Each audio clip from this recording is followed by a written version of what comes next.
everybody, we're reading the story called Beat the Kitty and the Case of the Hiccups. By James Dean. Beat the Kitty and the Case of the Hiccups. By James Dean. Hiccup, oh no, Pete has the hiccups. Hiccup, hiccup. How do you stop the hiccups? Hic. Pete asks Grumpy Toad, how do I stop my hiccups? I know, said Grumpy Toad. You stand on one foot. Pete stands on one foot. Hiccup, hic. Pete still has the hiccups.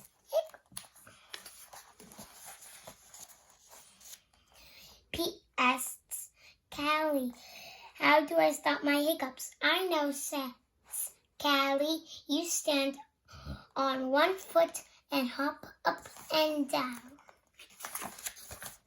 Pete stands on one foot. He hops up and down. Hiccup, hiccup. Pete still has the hiccups.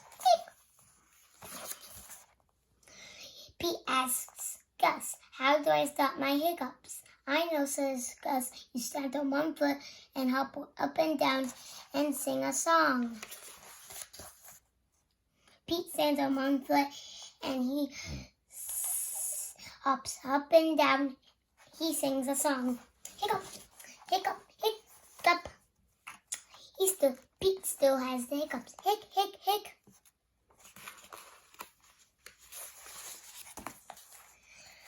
Pete asks Bob, how do I stop my hiccups? I know, says Bob. You stand on one foot and hop up and down and sing a song and rub your belly, says Bob. Pete does it. Hiccup, hic. Nothing is working. Pete still has the hiccups. Go ask Mom, says Bob. Pete asks Mom, how do I stop my hiccups? I know, says Mom. You take a deep breath. Pete takes a deep breath. Hold your breath and blow it out, says Mom. Pete holds his breath. Pete blows his breath out. That's it. That's it. Says Mom. Pete waits, and he waits, and he waits. The hiccups are gone. Moms are so smart. The end.